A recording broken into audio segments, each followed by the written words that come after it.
Mais tout cela ne répond pas à ma deuxième question. Alors, je pose la question, Monsieur le Président, je pose la question, messieurs les jurés, je pose la question à tout le monde. Pourquoi me posez-vous toutes ces questions? Je sais que tu n'aimes pas les questions, l'Indien. Question à tout, André Berkoff.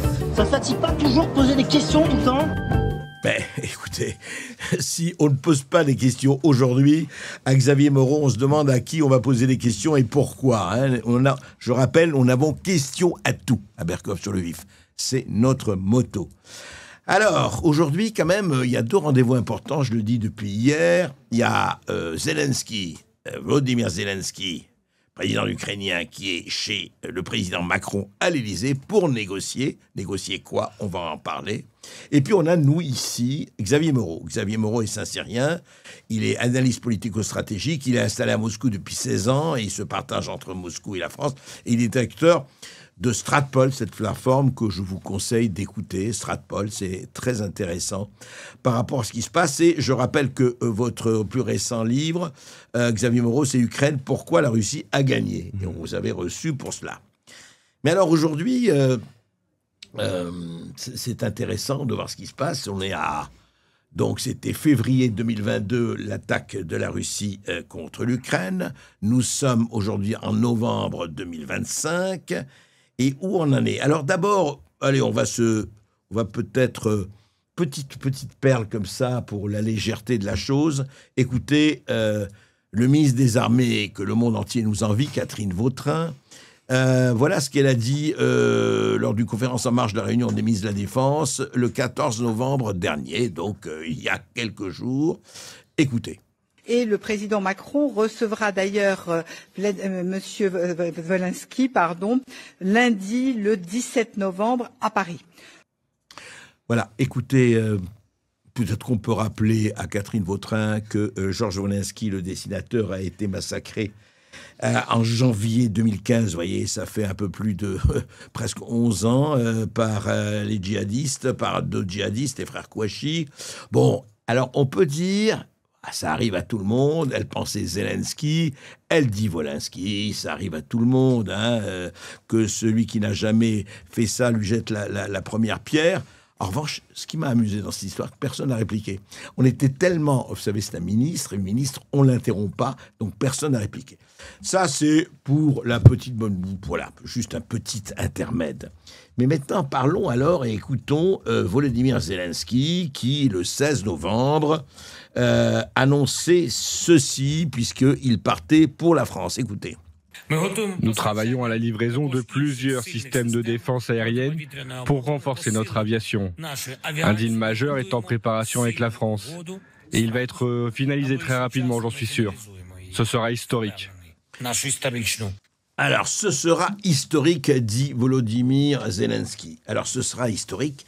De quoi s'agit-il? Et on va en parler, effectivement, avec Xavier Moreau. Il est question de Rafale, il est question de mystère, il est question de millions d'euros qui vont être, et d'ailleurs, Emmanuel Macron l'a annoncé. C'est intéressant, et je rappellerai toujours ce que dit, et c'est vrai, c'est pas même pas ce que disait Donald Trump. Il dit, moi, j'envie vraiment, j'ai jamais rencontré un businessman aussi fort que Volodymyr Zelensky. Il va dans un pays, il revient avec des milliards. Moi, franchement, je suis un amateur face à lui. Mais plus sérieusement, Xavier Moreau, au fond, on entend tout cela, on voit, on est toujours... Alors, Ursula von der Leyen qui dit, bien sûr, on prépare un plan de l'Union européenne, des 27 pays, pour effectivement aider l'Ukraine et continuer à l'aider jusqu'au bout, même si les Américains font grise mine et disent vous voulez des armes, achetez-les, disent-ils les Européens. On voit aussi tout cela, et puis on a l'impression que ça ne bouge pas, alors que sur le terrain ça bouge. Alors, faisons un petit audit de la situation, Xavier Moreau. Je pense qu'il y a eu une rupture avec l'arrivée de Donald Trump, puisque en fait on parle souvent y compris Volodymyr Zelensky, parle de livraison d'armes, mais il y a les livraisons d'armes et il y a l'argent qui est donné à l'Ukraine pour tenir. Or, depuis que Donald Trump est arrivé, les États-Unis ont cessé de payer. Et vous avez un tableau qui a été publié par le Kiel Institute, donc qui est un think tank allemand, et donc qui montre qu'effectivement, maintenant, il n'y a plus que les Européens qui payent. Donc, et en Les plus, Allemands- l'Amérique a totalement cessé. a complètement arrêté. Donc non seulement elle a arrêté de livrer des armes gratuitement, mais en plus, elle ne donne plus d'argent. Donc l'État ukrainien, aujourd'hui, est dans l'incapacité de se financer. Et je dirais, le problème de Zelensky, c'est pas qu'il aille acheter des Rafales qui seront livrés on ne sait pas quand, parce que comme le Rafale est un excellent avion, on a des commandes, la planète entière nous en commande, donc les capacités d'assaut sont pas illimitées. Donc là, on est dans la communication, d'autant plus qu'on pourra aussi en parler. Volodymyr Zelensky a des problèmes en interne, avec une grosse affaire de corruption qui a éclaté. On va en parler. Donc je pense qu'on est plutôt dans Zelensky qui vient faire de la com, se faire des accolades viriles avec Emmanuel Macron, comme ils aiment bien faire tous les deux. Et en fait, derrière, il n'y a rien. Et de toute manière, personne n'a les moyens aujourd'hui de financer l'Ukraine. La seule question qui se pose, et qui sera à mon avis décisive pour savoir le moment où la guerre va s'arrêter, c'est est-ce que le 18 et 19 décembre, la décision sera prise de voler les actifs russes qui sont détenus par Euroclear en Belgique. Alors, rappelez ça, c'est très important. On va prendre le temps d'en parler avec Xavier Moreau. En fait, il y a des actifs russes qui ont été gelés, au moment de la guerre en Ukraine, enfin, les SWIFT et compagnie, tout le reste. Et au fond, la discussion, et il y a combien? Je crois qu'il y a 114 milliards. Il y a 200. Alors, de ce qu'on sait, il y a un peu moins de 200 milliards qui sont détenus par Euroclear, donc la société belge. Oui. Et après, il y a également des obligations que les Russes ont achetées, des obligations anglaises, donc qui sont bloquées par l'Angleterre. En France aussi, je crois. En gros, ça fait quoi à peu près, en tout, il y a à peu près 300 milliards d'actifs russes qui sont bloqués aujourd'hui. Donc, essentiellement, c'est l'État, des obligations qui ont été achetées par l'État russe. Oui. Et il y a également des sommes qui ont été bloquées d'hommes d'affaires russes, de milliardaires russes installés à l'étranger. Oui, c'est aussi bien, ils ont bloqué aussi bien les privés que l'État russe. Et là, il est question donc de gager un prêt qui serait à l'Ukraine sur 140 milliards détenus par Euroclear. C'est ça. Et donc, ça, c'est défendu par Ursula von der Leyen et un certain nombre de gens. C'est pas défendu par beaucoup de monde, en fait. Donc, le Premier ministre belge a dit que c'est hors de question, à moins qu'il y ait des garanties de l'Union européenne. Or, pour qu'il y ait des garanties de l'Union européenne, il faut que tous les pays soient d'accord. Et Orban, Fico ont déjà dit c'est hors de question. Babiš, c'est pareil, le nouveau... de Tchéquie. Tchéquie, voilà. Donc, Tchéquie, Slovaquie, Hongrie... Mais Belge. Et surtout... Mais même la France et l'Allemagne, ils n'ont pas envie... si vous voulez, si tout d'un coup... vous autorisez le vol de ces obligations qui ont été gelées, vous mettez en cause votre capacité d'emprunteur souverain. Et la France, c'est pas le moment. Elle a besoin de continuer à pouvoir emprunter pour payer. Et puis les autres pays du monde se disent ah bon, ils vont nous geler aussi, ils vont faire quoi avec nous? Je crois que c'est les Émirats Arabes Unis et l'Arabie Saoudite qui ont des gros fonds souverains qui ont déjà fait passer le message que si vous faites ça, ça va mal se passer. Et ce qui est aussi intéressant, c'est qu'à un moment, on a eu notamment des responsables donc de l'Union européenne qui ont dit ah mais la Norvège a de l'argent. Et en fait, oui, la Norvège a le plus gros fonds souverain au monde. Ça pèse 2000 milliards de dollars. C'est la Norvège. C'est la Norvège. C'est devant les Émirats Arabes Unis. Pour vous donner un ordre d'idée, la Russie aussi, qui a un gros fonds souverain, c'est 130 milliards de dollars. La Norvège, c'est 2000 milliards. Et ils ont gagné énormément d'argent grâce à la destruction de Nord Stream 2. Puisque le prix du gaz, donc, et la fin du transit du gaz russe vers l'Union européenne, hors le GNL, en fait, la Norvège est devenue le premier fournisseur de gaz et a gagné énormément d'argent, puisque le gaz coûte 4 fois plus cher qu'il l'était avant. D'ailleurs, si vous prenez la théorie de Seymour Hersh, le journaliste américain, l'opération de destruction de Nord Stream, c'est les États-Unis et la Norvège. Et effectivement, à qui profite le crime ? C'est au gaz liquéfié américain et au gaz liquéfié et au gaz norvégien. Donc ils ont gagné grâce à ça, ils ont gagné plus de 100 milliards de dollars. Donc à un moment depuis donc le début. Vous dites que le problème est de savoir ce qui va se passer en décembre avec ça. À mon avis, c'est fondamental. Et les Norvégiens, donc tout d'un coup, tout le monde s'est précipité. Et les Norvégiens ont dit allez vous faire voir. Vous ne touchez pas au Grisby. Vous ne touchez pas au Grisby. Et donc ce qui fait qu'en fait, on ne sait pas ce que ça va donner. Mais apparemment, ce que vous dites. L'unanimité va être difficile à faire là-dessus. Voilà. Mais après, la question, c'est est-ce qu'on a affaire à des acteurs rationnels aussi et je ne vois pas tout d'un coup Merz, Macron et Starmer, qui sont les principaux bellicistes, et la Pologne, qui elle aussi. Mais la Pologne est une taille moins critique. Tout d'un coup, dire en fait, on n'a pas d'argent. Donc la seule solution, ce serait qu'on continue à prêter de l'argent à l'Ukraine, mais on sait très bien que ce ne sera pas remboursé.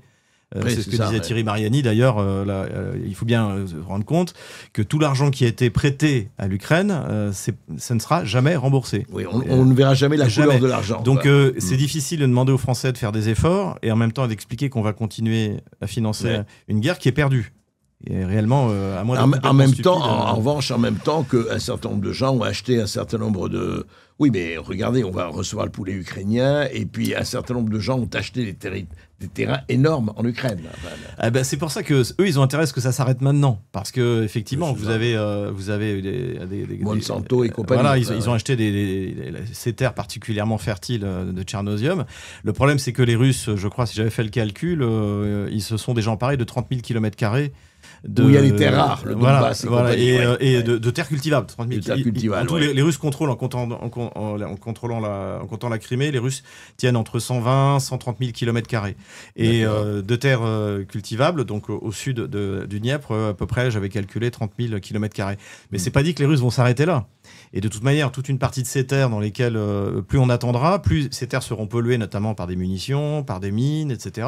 Donc en principe, les grands groupes américains, qui sont les fonds d'investissement, ils ont intérêt à ce que ça s'arrête maintenant, tant qu'ils auront notamment la mine de lithium de Shevchenko, qui a été prise par les Russes, elle appartenait à un groupe australien en fait. Donc plus les Russes avancent, plus... Alors justement, Xavier Moreau, d'après ce que vous savez à Moscou et ailleurs, où en est-on vraiment sur le terrain ? Alors là, les choses, en fait, j'aime bien le terme qu'a utilisé Sylvain Ferreira, qui est un grand spécialiste. Il parle de modelage. Et en fait, les Russes, en été 2022, ils sont passés à une guerre d'usure.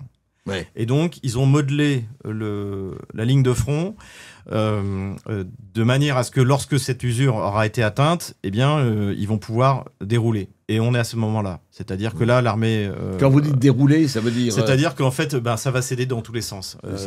Ça rappelle beaucoup ce qu'a fait le général Broussilov en 1916. L'armée autrichienne a été détruite par les Russes en 1916. En fait, il a attaqué sur toute la ligne de front. Et avec des offensives limitées, et dès que ça perçait... il envoyait une exploitation limitée aussi. Et en fait, en faisant ça, il a détruit l'armée autrichienne. Et donc, c'est ce que les Russes sont en train de faire. C'est ce qu'ils ont mis en œuvre depuis l'été 2022. Et là, il y a deux très gros corps d'armée encerclés actuellement. En fait, l'erreur, ce serait de se focaliser. J'ai vu tout d'un coup les gens se focaliser sur Pakrovsk, notamment. Sur Pakrovsk, En fait, Pakrovsk, l'affaire, elle est déjà réglée. Mais maintenant, c'est la poussée vers l'ouest, en partant de Zaporozhye. Là, les Russes, en quelques jours, sur un front de 25 km, ont avancé. Maintenant, on doit être à 15-20 km. Ils sont sur le point d'encercler Gouliapol, qui est un nœud extrêmement important. Mais en fait, il ne faut pas regarder que dans cette zone-là. Il faut aussi aller voir au nord. Tout d'un coup, Seversk, les Russes ont commencé l'assaut sur la ville de Seversk. Ils sont en train de reprendre Liman. Ils sont en train de contre-attaquer ils sont en train de contre-attaquer la contre-attaque ukrainienne au nord de Pakrovsk. Donc en fait, l'état-major russe exploite maintenant tout ce qu'il a mis en place patiemment depuis 3 ans. Et je pense que là, la campagne, là on est encore en automne, et la campagne d'hiver va être dure. Va être dure pour l'armée ukrainienne. Que ça se passe, on le sait depuis un certain Napoléon et puis même avant. Mais alors, c'est pour ça que votre titre, effectivement. Mais ce qu'on ne comprend pas, si on peut le comprendre quand on regarde les conflits d'intérêts. Mais ça fait quand même quelques mois, et vous n'êtes pas le seul, Xavier Moreau, les gens disent, mais la guerre est pliée. Enfin, je veux dire, sur le fond. Et en fait, tout se passe comme si, pour un certain nombre de gens et de pays, non, ça n'existe pas, c'est pas vrai, il n'y a pas de problème. Vous savez, je fais souvent la comparaison. Il y a 2 manières de sortir d'une guerre. On peut prendre l'exemple allemand, 1918 et 1945. 1918, l'état-major, en gros, à la fin des triples offensives qui a échoué, donc allemande, fait comprendre à Guillaume II qu'il faut arrêter. qu'on n'a plus les moyens objectifs de gagner. Alors que l'Allemagne occupe encore une partie de l'Alsace et contrôle la Belgique et le Luxembourg. Mais l'état-major allemand est raisonnable. Guillaume II espère sauver la monarchie.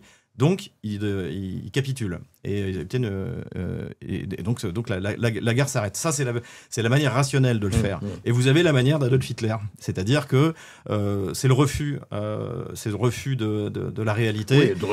Oui, avec un côté qui est un peu suicidaire aussi. Hein. D'ailleurs, on a les... que périsse l'Allemagne si je péris. Voilà, on a le ministre de l'Industrie, j'ai oublié son nom, allemand, qui écrit dans ses mémoires, qui dit que Hitler l'a dit. Et également le chef du contre-espionnage de la SS aussi, il a dit qu'en fait, il y a eu et je pense qu'on est un peu dans quelque chose comme ça, c'est-à-dire que le fait de répéter comme une incantation on ne peut pas laisser la Russie gagner cette guerre, comme le dit Macron sans arrêt.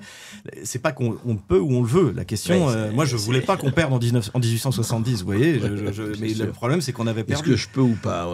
Et alors, c'est très intéressant de voir justement quand on entend tout cela, par exemple, vous voyez, on entend sur les chaînes en continu, enfin sur certaines chaînes en continu, des choses assez étonnantes, notamment un essayiste qui s'appelle Nicolas Tanzer. Vraiment intéressant, Nicolas Tanzer.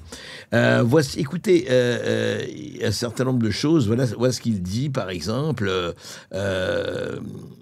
concernant... Ah oui, d'abord, on va en reparler, mais quand même, c'est très intéressant, parce qu'on va parler de la corruption, quand même, et de tout ce qui se passe et des scandales qu'il y a eu. Mais écoutez Nicolas Tanzer. C'est le plus grave scandale de corruption depuis le début de la guerre que traverse le président ukrainien. Alors oui, c'est un scandale évidemment important. Il touche, on l'a vu, des proches évidemment du président Zelensky.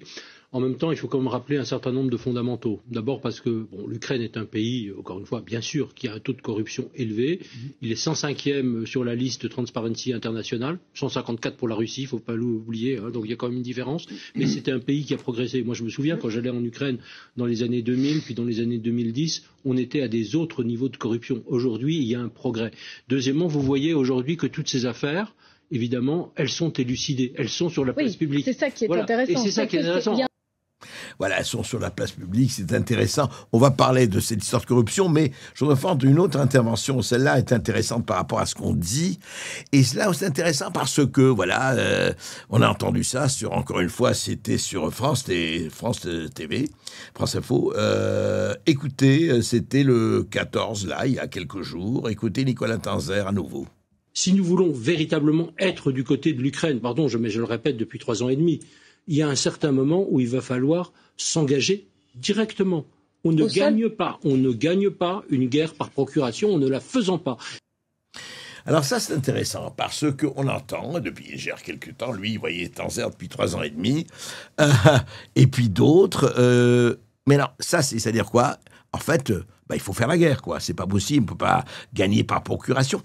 Et qu'est-ce que ça signifie, ça, à votre avis? Je pense que la classe dirigeante européenne est en panique, parce que ils ont sans doute quelques connaissances historiques et ils savent que souvent les défaites militaires peuvent avoir des graves conséquences politiques. Demandez à Napoléon III, à Guillaume II, on en parlait à l'instant. Donc effectivement, moi par exemple en 2022, je ne pensais pas que les Occidentaux allaient autant s'engager dans la guerre en Ukraine.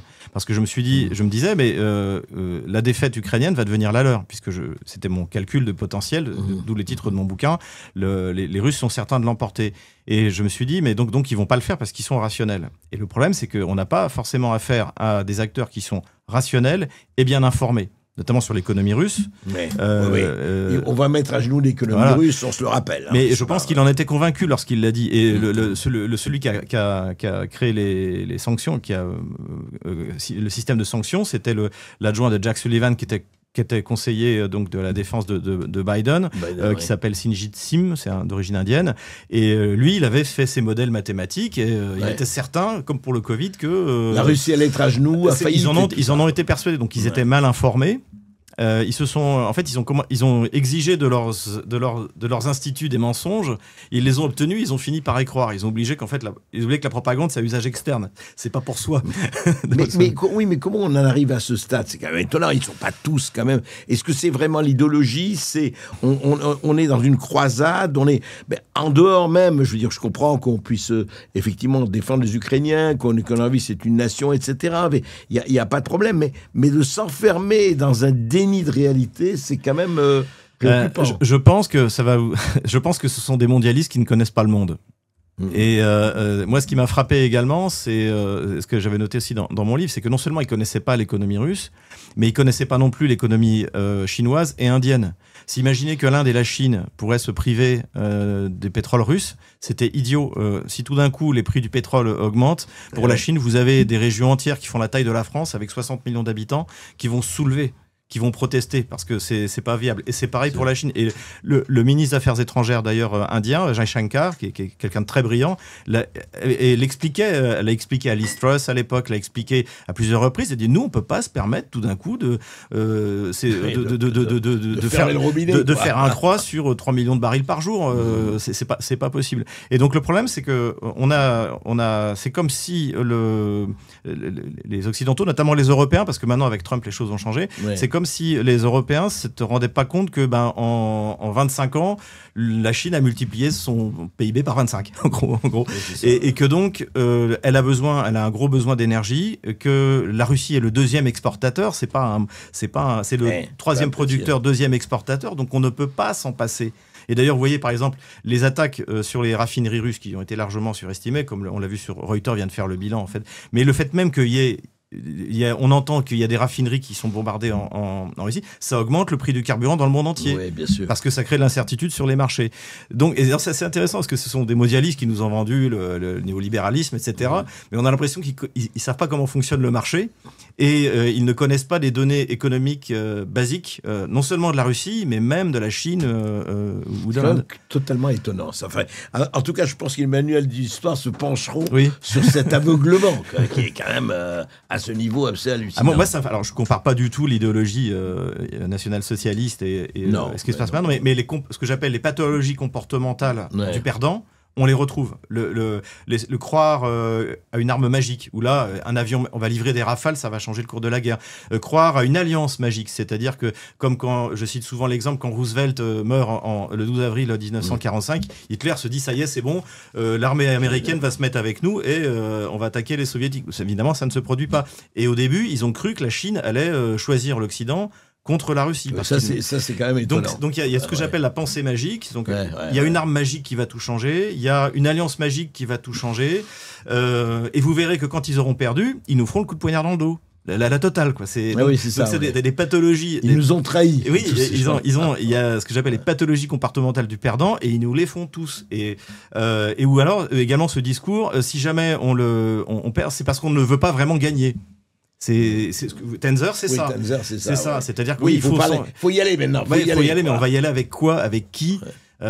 Pour se préparer à faire la guerre à la Russie, il faut rétablir le service national, il faut arrêter la propagande LGBT dans les lycées parce qu'il faut que les garçons soient virils et aient envie de faire la guerre. Il faut leur expliquer que non seulement maintenant il faut défendre la patrie, mais en plus aller mourir dans la steppe ukrainienne. Bon courage. Ça va pas se faire en 6 mois. Faut revoir l'éducation. Et ce qui est extraordinaire, oui, c'est vrai, et c'est répercuté de haut en bas. C'est ça qui est extraordinaire, au sommet de l'État. Parce que Macron aussi parle de ça, même s'il ne parle pas de la même façon, mais il parle de ça. Et au fond, aujourd'hui, ça renvoie à ce que...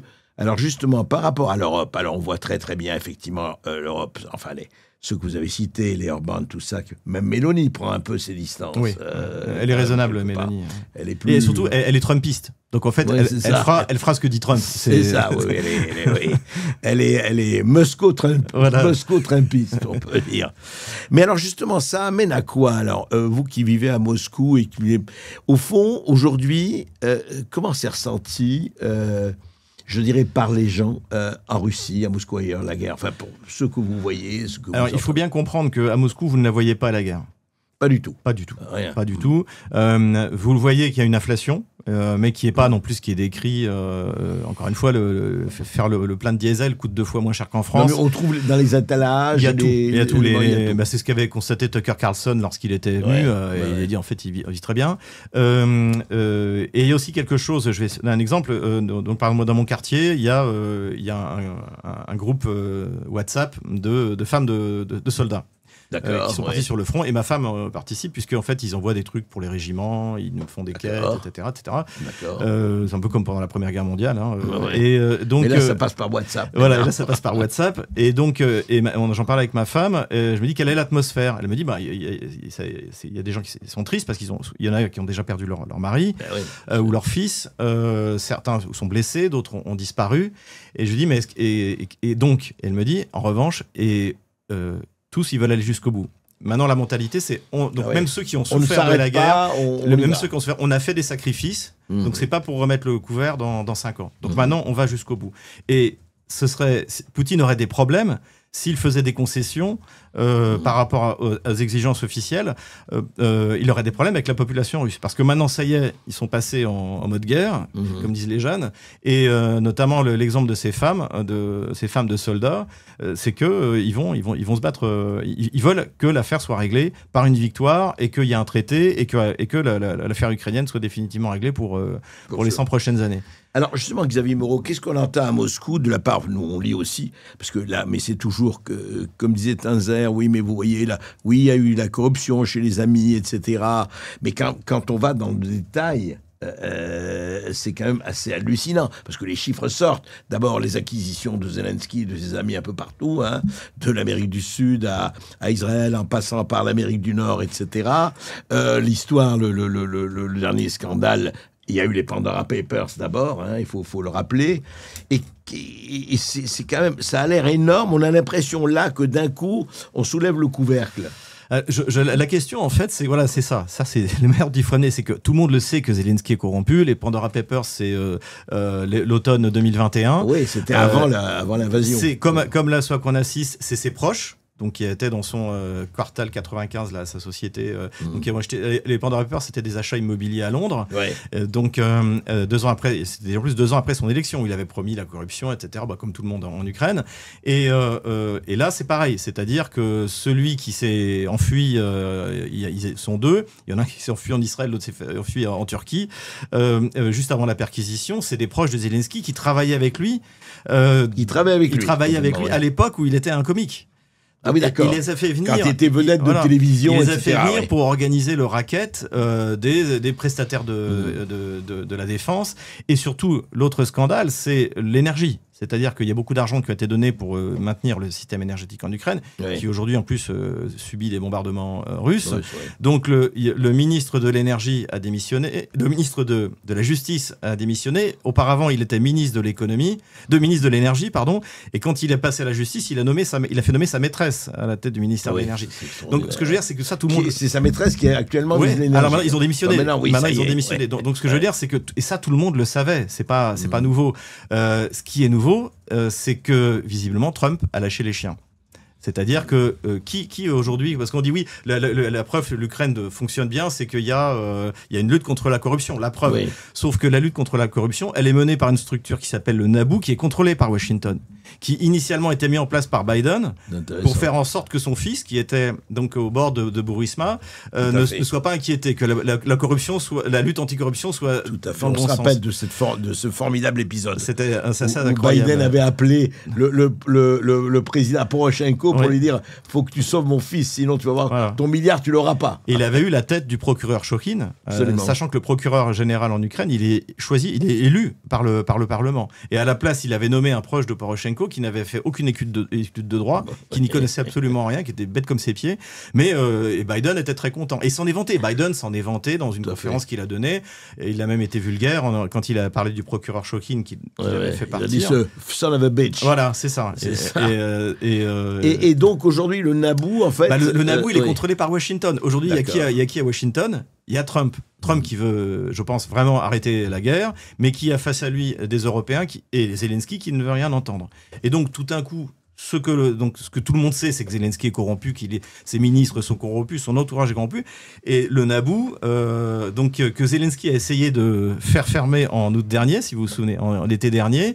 Et il y a eu des manifestations sur le Maïdan. L'Union européenne a dit non, c'est pas possible. Washington a dit c'est pas possible. Et finalement, il a fait marche arrière. Et je pense qu'à l'époque, il savait que quelque chose se préparait.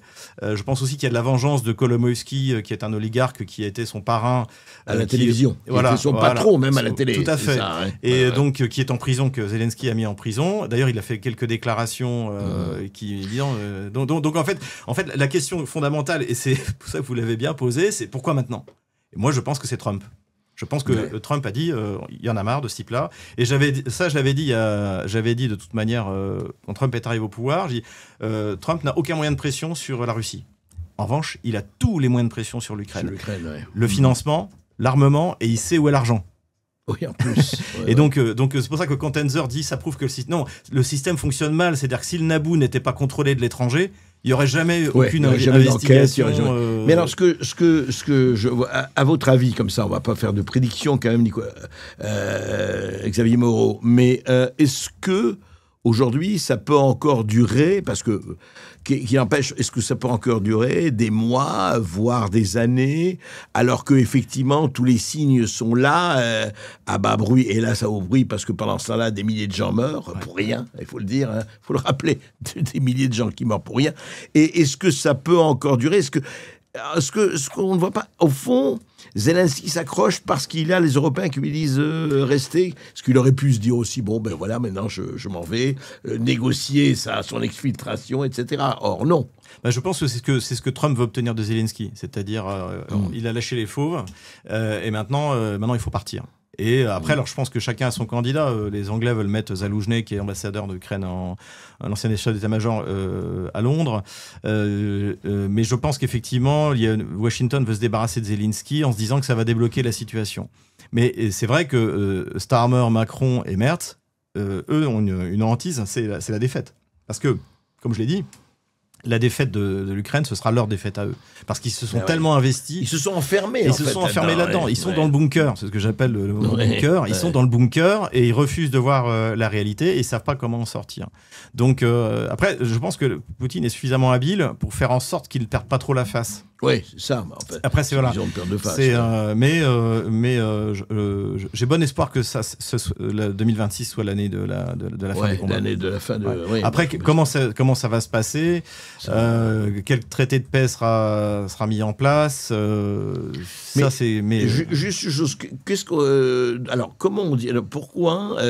Alors que c'était prévu il y a déjà 3 mois. Qu'est-ce qui a fait que, selon vous, la rencontre Poutine-Trump, qui devait se passer effectivement d'ailleurs en Hongrie, chez Orban à Budapest, a été remise sine die, puisqu'on ne sait pas du tout si ça va. Je pense que Trump voulait en finir avec l'Ukraine et je pense qu'il ne s'attendait pas à une telle résistance de la part des 3 puissances européennes. C'est-à-dire qu'eux veulent continuer et donc finalement Trump a...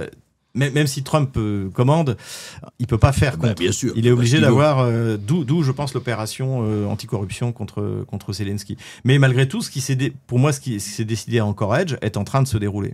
Et je pense que Trump a dit, mais il l'avait déjà fait, donc on arrête de financer l'Ukraine. Et à l'époque, on se souvient, Poutine a dit, je suis prêt pour une trêve, puisque l'idée c'est de faire une trêve. Oui, absolument. Et donc, évidemment, pour donner autant à l'Ukraine de réarmer. Pardon. C'est intéressant, Xavier Moreau.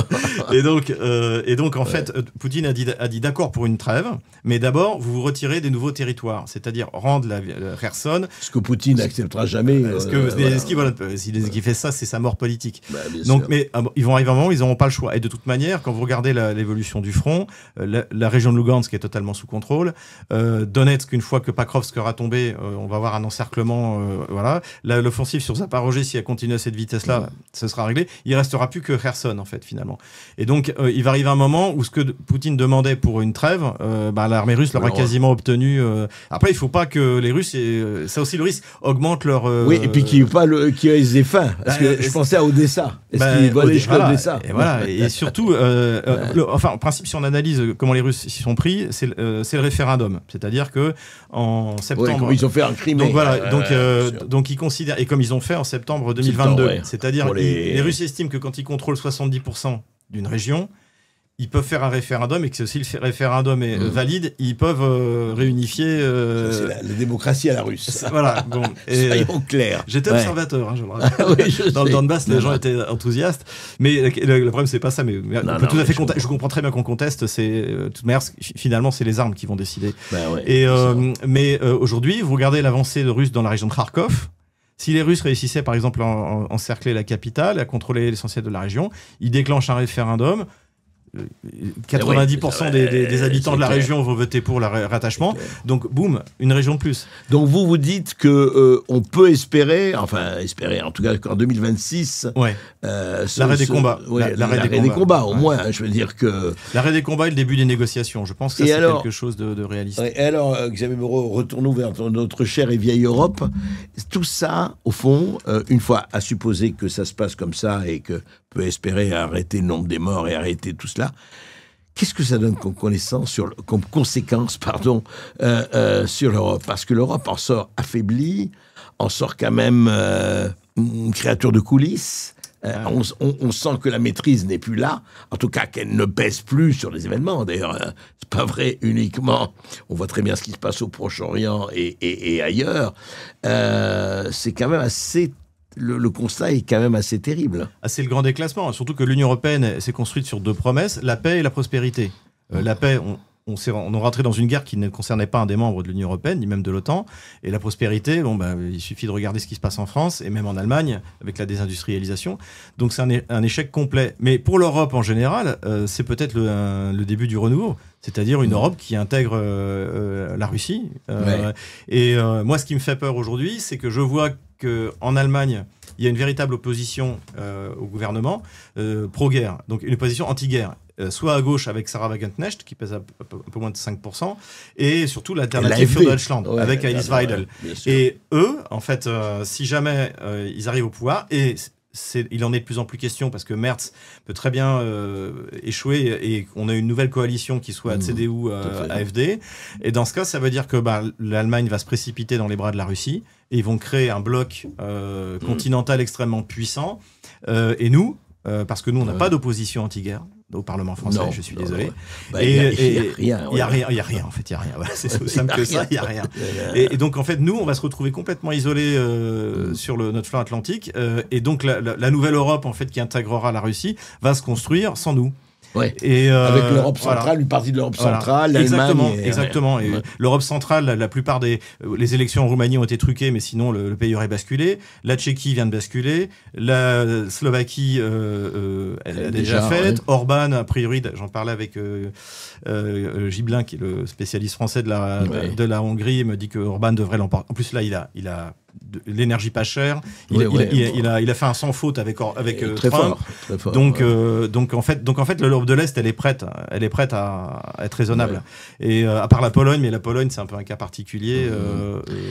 Donc en fait ça peut se faire sans l'Europe de l'Ouest. Enfin une partie de l'Europe de l'Ouest. Le problème c'est que ça doit se faire en fait. Dans l'idéal, ça doit se faire c'est Paris, Berlin, Moscou. Bien sûr. Mais si jamais ça marche pas, pour nous l'idéal c'est Paris, Moscou.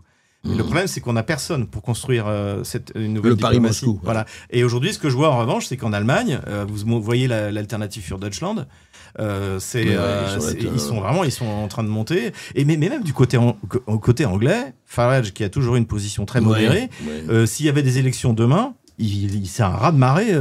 C'est un raz-de-marée. Non, un peu partout. Donc en fait, on va être les seuls dans cette espèce d'inertie gauchiste. L'exception française. L'exception française. C'est très triste. Non, c'est vrai que c'est préoccupant. En même temps, écoutez, si la guerre s'arrête et les armes s'arrêtent, c'est quand même une bonne chose. Tout à fait. Non, mais après, on peut aussi... tout peut arriver. Hein, on le sait très bien. Ce qui est clair, c'est qu'on vit un moment d'accélération historique. L'Europe qui sortira de ce conflit sera pas la même que celle qui est rentrée. L'Union européenne ça va changer l'Union européenne et à mon avis la Commission européenne sera plus jamais ce qu'elle était. Je pense aussi. Ce sera son échec. Avant tout, ce sera l'échec de la Commission européenne. Ursula qui continue. C'est donc. Écoutez, un tableau très intéressant. Merci Xavier Moreau. Je rappelle Stratpol. Oui, je t'interromps avant de finir. Monsieur Moreau, si vous êtes d'accord, il y a quelques questions dans le chat de nos auditeurs. Oui, absolument. Il y a une question qui dit, en cas de victoire russe, est-ce que les Ukrainiens ne vont pas se révolter ? Je pense que les Russes n'iront pas dans les régions ukrainiennes où il pourrait y avoir des révoltes. Et d'ailleurs, c'est un principe qui existe depuis que Poutine est arrivé. C'est-à-dire la Russie ne s'installe pas militairement dans un pays qu'elle ne contrôle pas politiquement. On l'a vu en Géorgie, par exemple. Il y a l'action de Nicolas Sarkozy qu'on aime Nicolas Sarkozy ou pas, qui était un succès. De toute manière, les Russes ne seraient pas restés à Tbilissi ou en Géorgie parce que il y aurait eu de la résistance, voilà. Des actes ils s'installent que si la population, voilà. Ils feront pas l'URSS. C'est ça. Et en plus, c'est vraiment quand vous ils écoutez. Ils ne referont pas l'URSS. Quand vous écoutez, d'ailleurs, on cite souvent Karaganov, donc qui est un type assez influent que j'ai eu le plaisir d'interviewer il y a 2 ans à Valdaï. Il a produit un article cet été où il dit on a surestimé le danger anglais en Asie centrale, en fait, et on n'aurait pas dû y aller. On a perdu des ressources pour conquérir l'Asie centrale alors qu'en fait, c'était pas nécessaire. Presque par hasard, on a pu contrôler l'Europe de l'Est. On a dépensé des ressources, c'était une erreur. Finalement, on n'a pas d'alliés. À la première occasion, ils sont tous partis. Donc aujourd'hui, la Russie, elle est plutôt dans une phase anti-impérialiste, contrairement à ce qu'on dit. En revanche, là où il y a des Russes, elle considère qu'elle est chez elle. En même temps, la Russie, il y a cette tentation empire. Et voilà. Après, moi, ce que je peux répondre, c'est que donc les Russes peuvent aller tranquillement dans toute la Nouvelle-Russie. En gros, de Kharkov jusqu'à Odessa, en passant par Dniepropetrovsk, ils peuvent s'y installer. Vous voyez là où ils sont, d'ailleurs, il n'y a pas de résistance. Il n'y a pas d'acte de résistance. Il y a plus d'actes terroristes sur le territoire russe parce qu'il y a des infiltrés qu'il y en a dans le territoire de Zaporozhye ou de Kherson. Donc je pense que toute cette Nouvelle-Russie, ça pose aucun problème. L'Ukraine centrale, ce sera peut-être un peu plus délicat, mais je pense pas que les Russes veulent y aller non plus. Et l'Ukraine de l'Ouest, ils iront jamais. C'est le patrie de Bandera. C'est pas question. Voilà. Autre question. Vous avez déjà commencé à répondre. Il y avait une deuxième question que vous avez commencé à répondre. C'était quel devenir pour Odessa et la Transnistrie? Alors, si les Russes prennent pas militairement Odessa, ils exigeront la dénazification, c'est-à-dire en fait la fin des persécutions linguistiques et religieuses, pour résumer. Donc je pense qu'ils obtiendront que ce soit une ville neutre dans tous les sens du terme, et naturellement Odessa est une ville russe. D'ailleurs les nationalistes ukrainiens se plaignent que malgré l'obligation de parler ukrainien, tout le monde parle russe. Odessa, tout le monde parle russe. Ça, donc c'est tout le passé de ces pays-là. Vous pouvez pas changer, vous pouvez pas changer. D'ailleurs, on avait demandé à Valdaï, je crois que c'était, on avait demandé à Poutine, est-ce que Odessa est russe? Il avait dit, bien sûr que c'est russe. Tchoutchouti est vrai, un petit peu juive, mais bien sûr qu'Odessa est russe. Donc donc je pense que il n'y a pas besoin même de prendre militairement Odessa pour que ça redevienne une ville russe. Et comme en fait, il n'y avait pas besoin de prendre militairement le Donbass, ils avaient accepté en 2022 que le Donbass reste et que la langue russe redevienne une des langues parlées. Tout à fait. Il y a d'autres. On a une dernière question, effectivement. C'était est-ce que les Ukrainiens ne voient pas tout ce que vous venez de dire? En fait, ils ne voient pas tout ce cirque et qu'est-ce qu'ils en pensent en fait au final? Il y en a qui le voient, d'ailleurs moi j'ai des contacts en Ukraine, de gens qui m'informent, mais il y a quand même ce qu'ils appellent le marathon de la propagande, c'est-à-dire 24 heures sur 24, on vous en balance, mais ça marche de moins en moins. Ça fait, encore une fois, comparaison n'est pas raison, ça fait penser quand même à la chute du Troisième Reich. Où en fait il y a la machine de propagande qui tourne à vide. Votre parallèle, vous y tenez. Non, mais parce que je veux pas faire de la réduction à Hitler, mais il y a des comportements dans la défaite. Vous voulez dire on s'enferme dans quelque chose, on ne veut plus voir le reste. C'est ça. Mais déjà la population et puis l'Ukraine est une dictature. Je veux dire, les gens sont capturés dans la rue pour. On les force à aller au front. Voilà. En fait, et moi d'ailleurs j'ai un de mes amis qui a payé pour $10,000 pour pas que le type soit envoyé sur le front. Donc quand on parle il y a plus de corruption, contrairement à ce que dit Tenzer et les autres, il y a plus de corruption aujourd'hui en Ukraine qu'il y en avait avant, notamment parce que pour ne pas être envoyé au front, au début c'était $2,000. Il y a un peu plus d'un an, Zelensky a viré tout le monde donc de cette organisation, et maintenant c'est $10,000. Donc en fait c'est tout le monde paye, tout le monde. Enfin, paye ceux qui peuvent payer. Paye ceux qui peuvent payer. Les autres essaient de s'échapper à la frontière roumaine. Mais en même temps, on voit une autre bourgeoisie ukrainienne à Courchevel et ailleurs. Ah bah ça, c'est les profiteurs de guerre, c'est pas nouveau. C'est pas nouveau. Et c'est valable pour les Russes de l'époque aussi. Vous avez l'ancien ministre de la Défense, Umerov, qui lui tout d'un coup est parti en Turquie. Donc là, il s'occupe des négociations avec les Russes. Et tout d'un coup, quand les perquisitions ont commencé, immédiatement il est parti en Turquie, alors qu'il n'y avait plus aucune négociation. D'ailleurs, les Russes disaient, plus personne ne veut nous parler. Et là, tout d'un coup, il est en Turquie pour organiser un échange de 1200 prisonniers contre 1200 prisonniers. Donc, et lui, c'est en plus officiel, il a acheté beaucoup d'immobilier aux États-Unis. Ça, il paraît l'immobilier a flambé. Merci. On est bon pour les questions. Merci à vous. Eh bien, merci beaucoup. Xavier Moreau, c'est toujours intéressant. Vous êtes sur un nouveau livre bientôt? Oui, je travaille sur la relation franco-russe. Mais un gros travail. Vaste programme. Oui, ça va me demander encore beaucoup de travail. Il y a beaucoup d'archives à lire. Et beaucoup d'archives, absolument.